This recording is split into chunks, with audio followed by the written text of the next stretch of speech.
Salut tout le monde, aujourd'hui on se retrouve pour une vidéo un peu particulière. On va vous donner notre avis personnel sur la nouvelle BD de Squeezie, Bleak. Bien sûr, sans vous spoiler, ne vous inquiétez pas.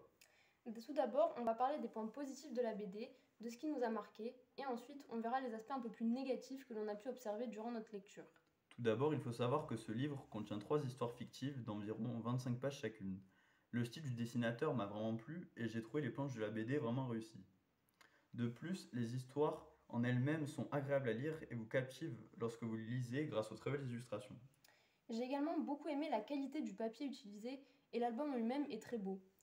Le fait qu'il y ait les noms à la fin de la BD de toutes les personnes qui ont précommandé le livre est agréable. On se rend compte de la portée et de l'ampleur de ce projet. Cependant, malgré cela, on a ressenti tous les deux comme un manque de quelque chose.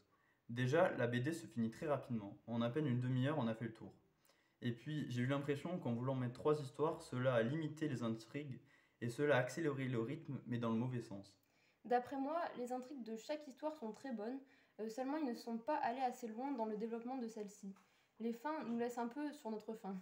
Sans mauvais jeu de mots. De plus, les dialogues sont assez limités et ne sont jamais très longs.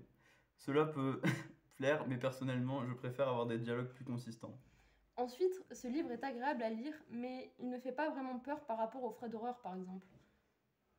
On pense qu'il aurait été plus judicieux de faire une seule histoire dans ce tome. Cela leur aurait permis d'aller vraiment en profondeur dans l'intrigue et de pouvoir développer convenablement l'histoire. Et pourquoi pas de faire d'autres tomes ensuite afin de traiter les autres histoires.